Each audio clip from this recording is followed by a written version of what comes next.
Today we have a Greg Reese here, so we have lots of questions of him. Most of our studies knows him well, and most of our non-studies maybe doesn't know him.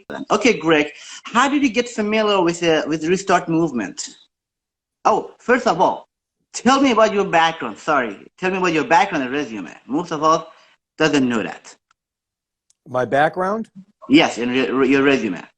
Oh, well, my background isn't so interesting, I think, as far as what I'm doing right now. I mean, it's interesting in the sense that it seems totally unrelated in some ways. Maybe not. I mean, I've been making music and videos since I was a toddler, since I was a young kid, and that's always been sort of the thing I've done for fun, satisfaction, inspiration. And then I've worked as a builder most of my life, carpenter, plumber, and I just worked as little as possible so that I had as much time in my life to make videos and music and do things that I really liked. That's basically it. And then I lived a very wild life, a very wild, spoiled American life of freedom and doing whatever I wanted, whenever I wanted, and grew up the hard way from experience and the right way. And that's basically it. The way I got in touch with the Restart was, so I started working for InfoWars after living in a spiritual community for about 3 years. I lived alone in a temple for about 3 years in Virginia. And then I was kind of preparing for, the end of America, because I didn't see any hope. And then it wasn't Trump's election that gave me hope. It was seeing his actions in his first year convinced me that he was a patriot, and that he represented some type of challenger, some type of hope. So then it got me back involved, and then I left the temple and I ended up coming to InfoWars. And within my first few months at InfoWars, I did a report on Iran. I've always been very interested in Iran, and then I was just inundated with people on Twitter from Restart. And all I could really understand was restart, restart, restart, restart, and leader. And then so I got in touch with as many English-speaking restartees as I could on Twitter, and then started a back and forth and asking questions and trying to get an idea of what was going on. And then so that's how I became. All right, so let's go to next topic, actually, which is so important.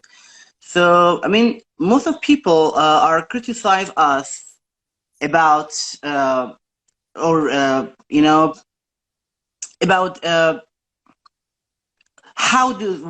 does a political movement have a mystical background?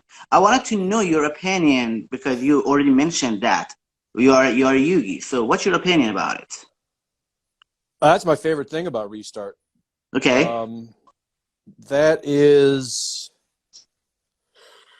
I mean, I'd like to see America have more of that. I believe that our founding fathers that wrote our Constitution 200 years ago plus, I believe that they were also members of a more spiritual, mystical brotherhood. I think it's clear in the language.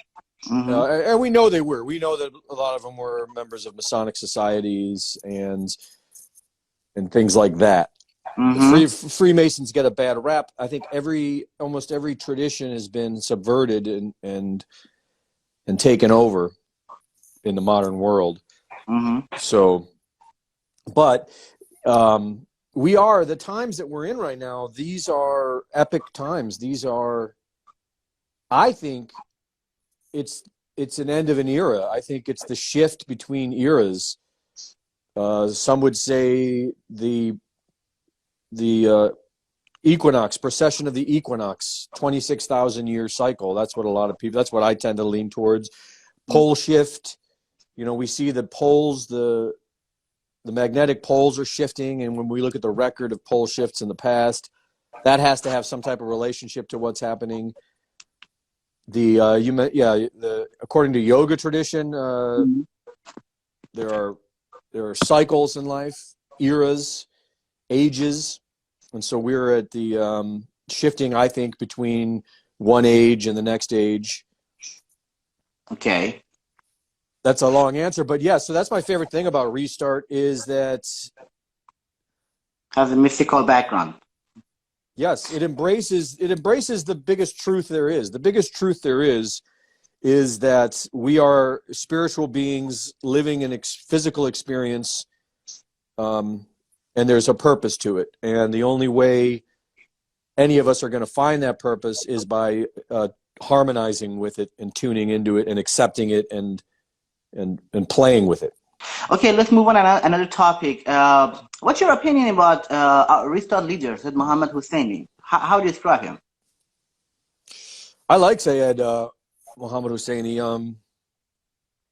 That was one of the most that was one of the first really exciting things I've done at InfoWars. Was I got to go to California and interview him, and it was exciting because you know, he's a man that very few people know about, and he's a man that the Islamic Republic of Iran, the Islamic regime of Iran, has asked international police to arrest. Yep. Very interesting, and he was a celebrity, kind of a goofy comedic celebrity in Iran before all this. So I think right off the bat, I thought a very interesting gentleman.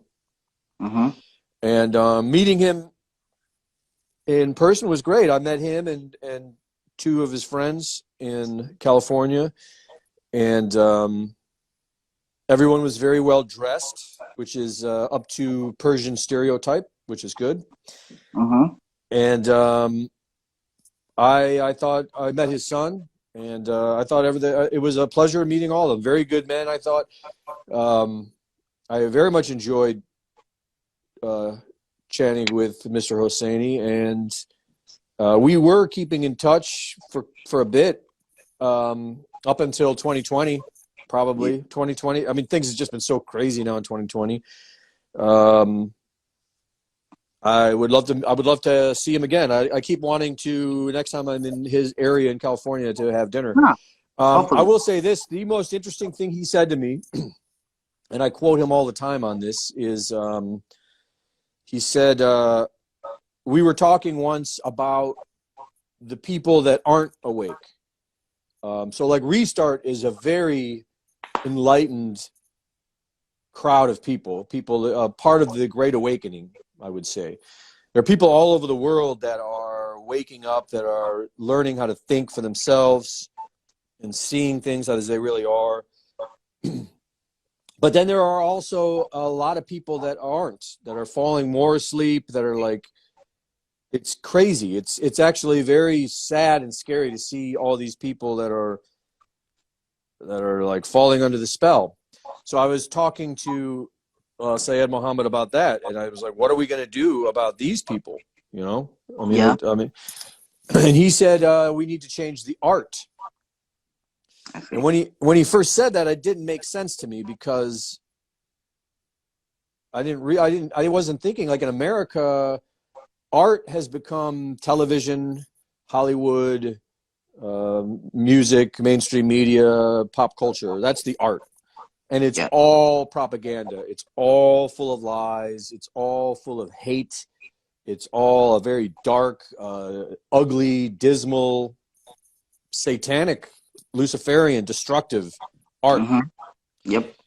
And he's exactly right. That's the only way we are going to steer the herd away from the cliff. Right now, the herd is being activated to like kill us, to kill patriots, to attack patriots. Yep. Great. And so the only way we're going to change that is to somehow take control of the art, the media.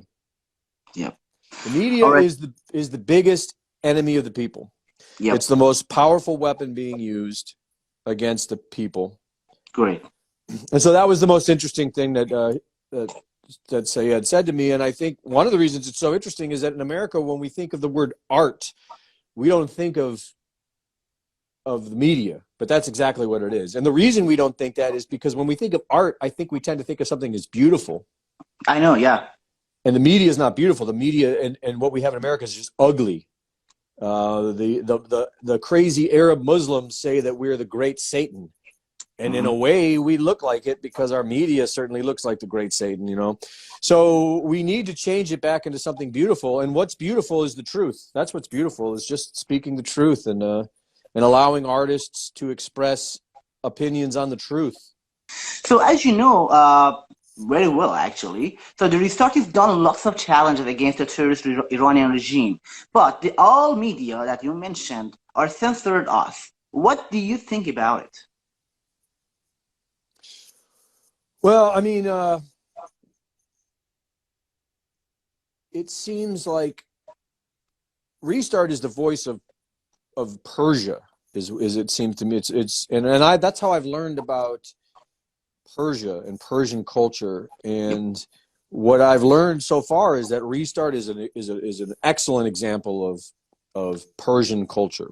So I think I've gotten a pretty good education on that from that. And so the majority of Iran is Persia. So it would be, it makes sense to me exactly why the Iranian media is keeping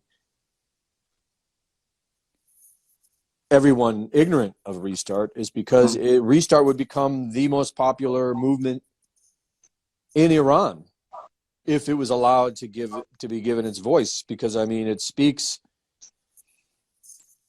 I see. Everyone would want a Second Amendment, as we call it in America. Yes, exactly. That actually everyone one would of the want points. that. Yeah. Even old women would probably want that in Iran. I mean, it's like so that alone. Same reason in America. The same reason in America why in America the media says that white men are bad. And they say that anyone who talks about the Constitution, anyone who talks about the Second Amendment, anyone who's a patriot is a bad person, is a Nazi, is what they're even saying, or a racist. Mostly they're saying racists. Yeah. And it's kind of obvious because the majority of America is white. The majority, the people that are going to stand up and defend America, typically majority-wise, are going. Okay, go ahead. Yeah. And so it makes sense that these are the people that you want to make out to be the enemy, because these are the ones that are going to, you know, challenge the enemy and defend America. But the sad thing is that it works. You know, I mean, in America, like, so my whole life growing up, you know, if you were patriotic, if you spoke about the Constitution, then you were an admirable, respectable person in this country. You know, that's how you showed basically that you were a righteous, you know, proud steward, responsible citizen. And so you would think that it would be very difficult to flip that and to convince people that patriotic people are like racist bad people. But they did it. They did it in like 3 years. They did it in a short period of time, to where now you see actual American citizens that are so brainwashed that they're attacking people just because of their skin color, and they're attacking people that are carrying an American flag because they're now somehow convinced that is I mean, it's absolute insanity. Okay, so just a quick question. So how do you think we restarters can we deliver our message more efficient? Oh man, I mean, that's a good question. I mean, I'd say that's probably the biggest question I get from Restart. I think you're doing an excellent job, and I don't really know what it's like in Iran, but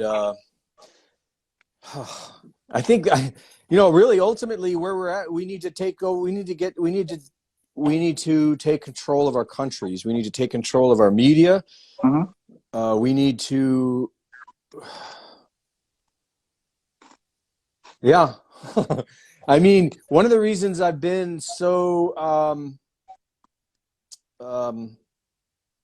like I haven't done any reports on Iran. I haven't done anything with Iran or Restart in a long time now, is because my country is it's in a very, I mean, we're at a point right now where nobody knows what's going on. Nobody knows what's happening. There are a lot of people that have an incredible absolute faith in President Trump. I don't. I mean, my life, my entire lifetime, the U.S. government has been completely corrupt. In my entire lifetime, the U.S. government has been slowly on this road of destroying America. It's all been part of the plan. Trump, I believe, is against this plan. I believe he is for the people, but how much can he do? You know, how much power does one president have? So I believe there must be a movement behind him. There must be some type of movement, alliance of patriots working with the president. But still, I mean, what we're seeing is, ever since COVID, things have been different. Ever since COVID, it kind of looks like the president has been getting his ass kicked. The confidence isn't there. The action isn't there. He's been losing a lot of people's, you know, I mean, so we're watching these riots. We're watching these people destroying our history, destroying statues. We're watching people terrorize the public, stopping traffic, dragging people out of their cars, beating them, all in the name of Black lives. It's total insanity. What's even crazier is that people are falling for it, even though it has all the support of multinational corporations all over the world. People still think, you know, people are just. So how can Restart do a better job? I think at this point, just get ready. I don't think, you know, you can keep, you know, if someone comes to you and asks you a question, answer them, but and keep putting out your information. But at this point, I think the people that are waking up are going to wake up, and the people that aren't. And so I think the most important thing anyone can do right now is to focus on yourself.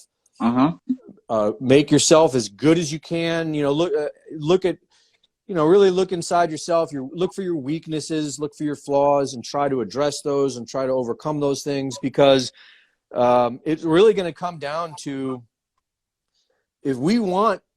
I want what Restart wants. Restart is very clear about their goals, and their goals are the most realistic goals, I think, which is that the entire world is either going to slip into darkness, or the entire world is going to experience some type of awakening, restart.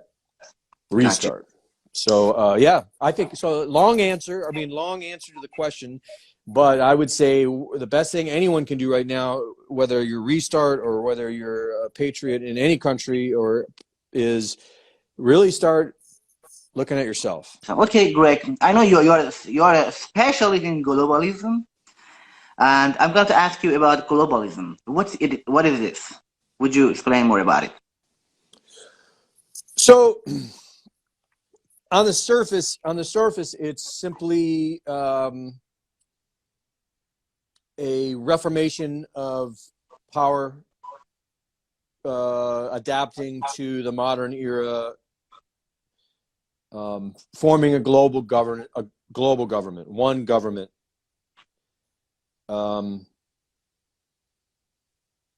That's the way it's been planned for at least 100 years, probably more than 100 years.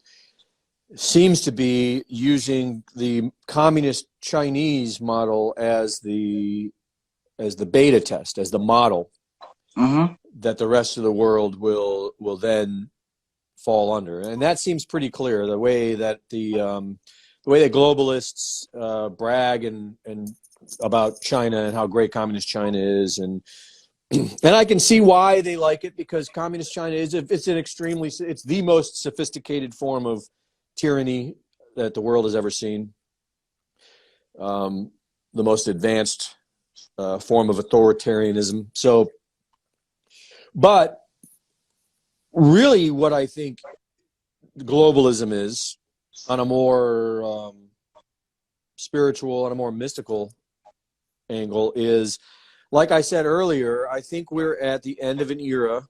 I think we're at a shift between ages. And what I think globalism is, the New World Order, as many people call it, this is the ruling bloodlines, the ruling class that has ruled over humanity for millennia, since Babylon. I mean, a lot of them, a lot of these ruling families brag and that their families have been in power since, Sumer, since Babylon. Yeah. And what globalism is, I think, is it's these families, these ruling bloodlines that feel entitled, that have inherited their power. They are basically trying to rebrand themselves and trying to get ahead of this shift, so that when the shift occurs, they can still maintain control or power. Maybe it's not even that tricky. Maybe it's all being handed to them, and this is just the show. But it's not. The thing about the New World Order is they're not new. They've been here. They've been in power for at least all of our lifetimes, but much longer than that. Great. They're just rebranding it, and we can see now how they're rebranding it, because they're doing everything in like fast forward. Now that we have President Trump elected, which challenged their plans for the first time, and their plans did not include. They didn't seem to include a contingency plan for people discovering the plan, for being challenged. So once they were challenged, that we've been seeing a very rapid rollout of the agenda, and we can see it now. And it's the COVID is there to scare everyone. The masks are there to slowly condition and brainwash people into this submission. Wear a mask now, then it'll be a vaccine, then it'll be taking the track. It's we can see where this is all going. Yeah. So globalism is, and the people that fall for it, that they're not even that much better, because a lot of people are convinced that the only way the planet is going to survive is if a lot of us die. Because they say that the problem is there's too many people. Okay. And I don't see any evidence for that. So a lot of the people that support, a lot of your average people that are just, aren't involved in any of this other than watching TV, they're accepting the globalism because they think that, that's good. That's what needs to happen. Okay, Greg, let's talk about another topic. Some people are talking about QAnon.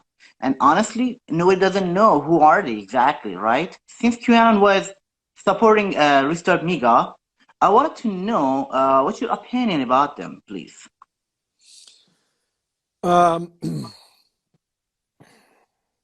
Well, first I will say this. I will say, remember in this story, in the beginning of the interview, I said I was at a temple and I was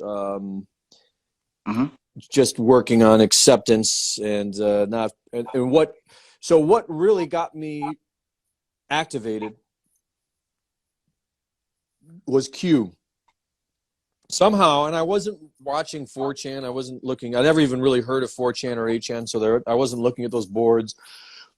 And I wasn't really even looking that deep into, global politics that much, because I was mostly focusing on spiritual things. But somehow I caught Q's very first post on the very first day. The very same day that Q posted in 2017. So I thought that was kind of weird. And it immediately got my attention, which is also kind of weird. And so here's what I'll say about there. But there's also been a lot of bad info, a lot of clearly bad info coming from Q. So nobody knows. One thing I will say is Q knew whatever Q is. Q got a lot of it right. Q. One of the things Q kept saying over and over and over again is this is going to get biblical. This is going to be biblical, and it sure as hell is. And that could have been I mean, that's a lot of people were guessing that was a possibility. So, anyways, there's two things. One, there could be multiple sources that people are confusing as Q. Like, not everything that comes out as Q could be the same source. I mean, I'm not an expert with computers, but I don't see why someone couldn't hack this code on 4chan.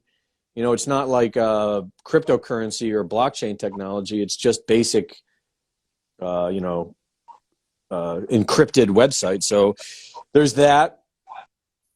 Or Q could be a psyop to keep everyone full of hope and complacent when the reality is that there's no one there who's going to save us. And if we don't save ourselves, then nobody else will. It really could be that. It could be a massive dose of opiate sedative to just sort of calm keep all the patriots staying at home, eating their popcorn. Who knows? But at this point, I don't think Q is good for anyone. At this point, I mean, really.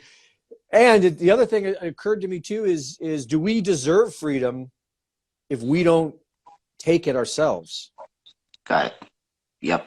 Hi, Greg. Actually, I have lots of comments that say asking you, please ask Greg, does President Trump heard the restart voice yet? Does he know about us?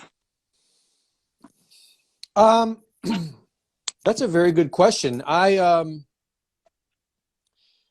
For several weeks, while I was doing a lot of reporting on Restart, I was sending emails to the White House, to Trump. I don't know. Obviously, Trump doesn't read those himself, but I would imagine he's got a team of people that goes through them. And then I was trying to get Restart to as many people as I knew that maybe could get the voice.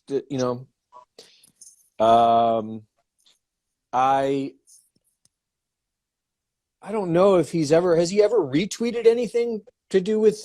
Actually, he's using exactly our hashtag, make Iran great again. I remember that. So I would think, I don't know, because here's the thing. Before I learned about Restart, I would have thought Reza Pahlavi was great.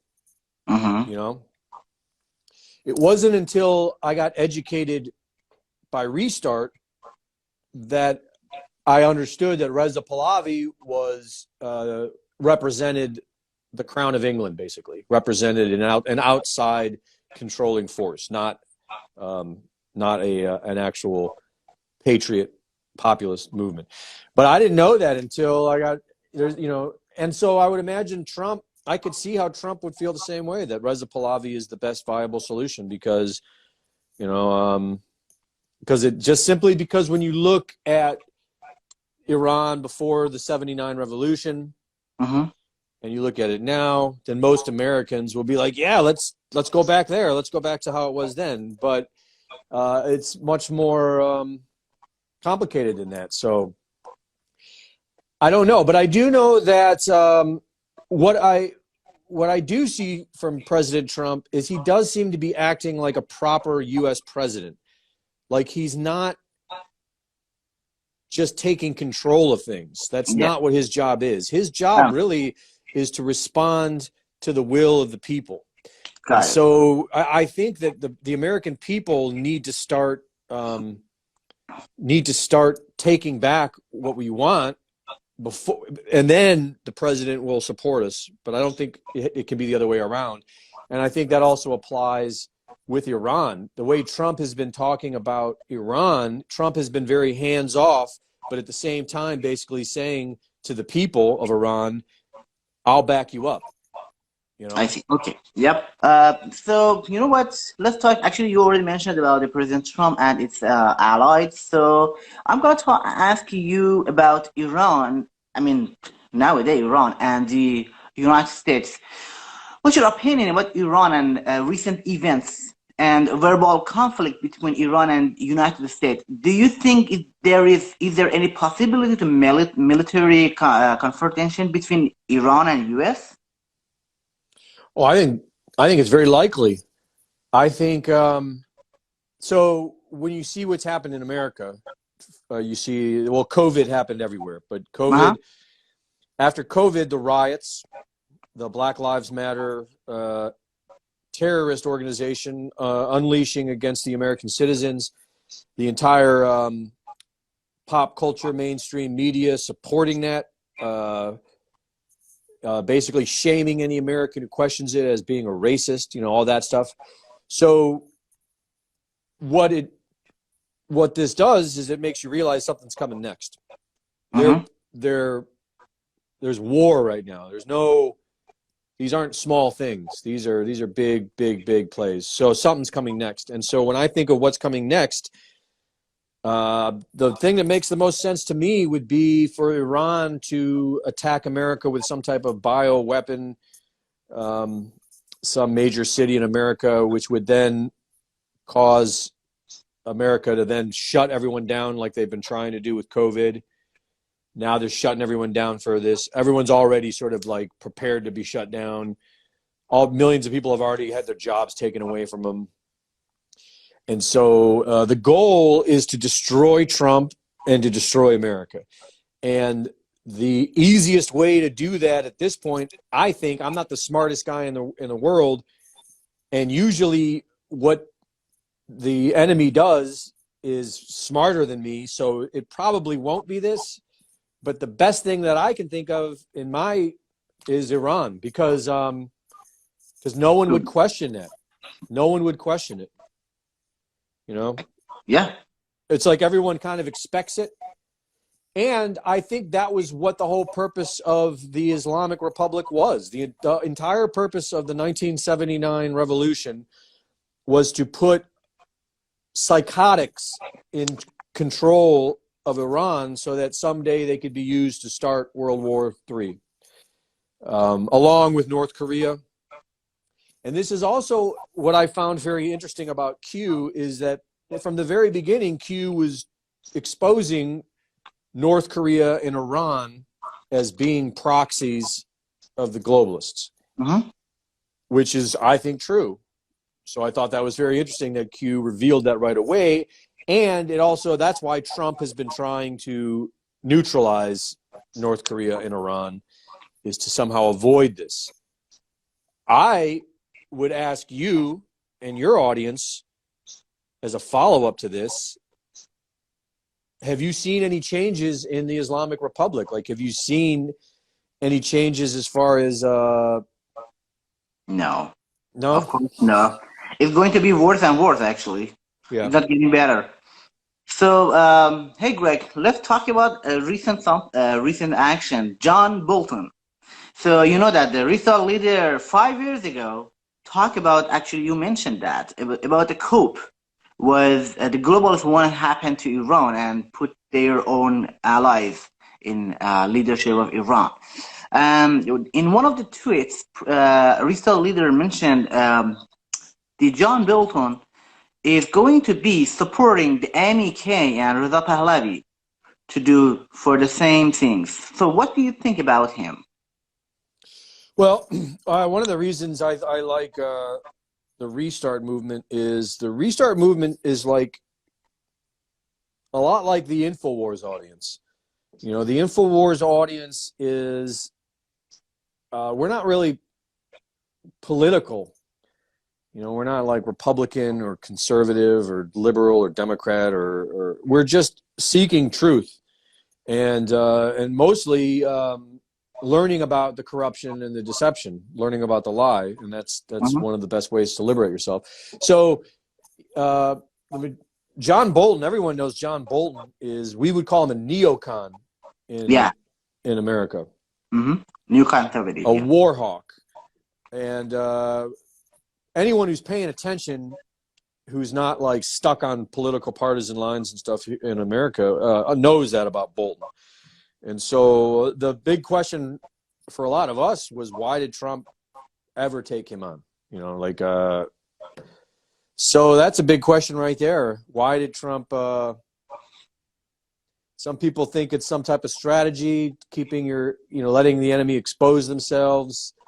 However, I don't see how Bolton really ever exposed himself in that position. It seems more like he just failed at what he was there to do. Who knows? Maybe he did. Maybe there's a lot of stuff going on behind the scenes that we're not aware of. But yeah, I think that's one of the reasons why Seyed Mohammad Hosseini and Restart has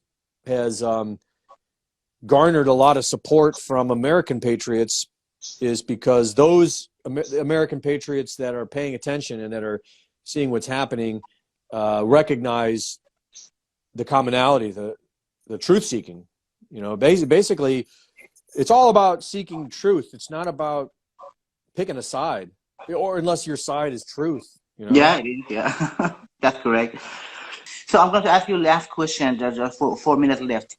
So is there a high chance to uprising again in Iran probably soon? So, and Iranian government has shut down internet totally in the last 2 times. So what do you think about free internet that the President Trump was mentioning in their speech? That's a good question. I have no idea. That, you know, it raises an interest. Like, is it possible to have some type of global internet server that can't be controlled by the local government? I don't know. That's I don't know. Okay. Yeah, and what I do know though is I think that I can speak for America. We're at a point in America now where I used to think there was a chance of some type of beautiful, poetic, peaceful uprising that would just change everything. I don't think that's possible anymore. I think that there are too many people that are dangerously brainwashed and confused, mentally ill, and the enemy is never, ever, ever going to submit until they're all dead.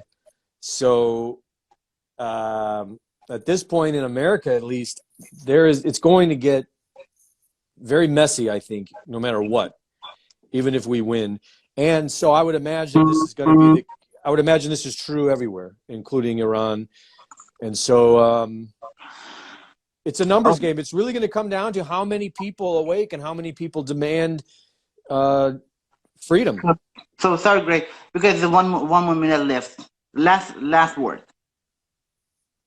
Oh, from me? Yeah, go ahead.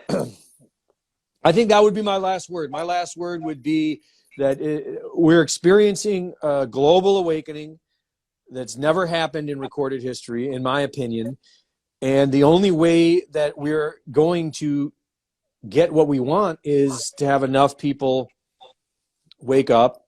I tend to think that this is the will of God and that this is already ordained and we're just experiencing it, because that's how I feel. But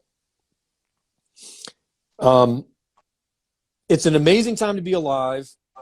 And so my final words, I guess, would simply be thank you for watching and thank you for supporting America's freedom. Thank you. 20 seconds. And everyone else's. So thank you, Greg. I really appreciate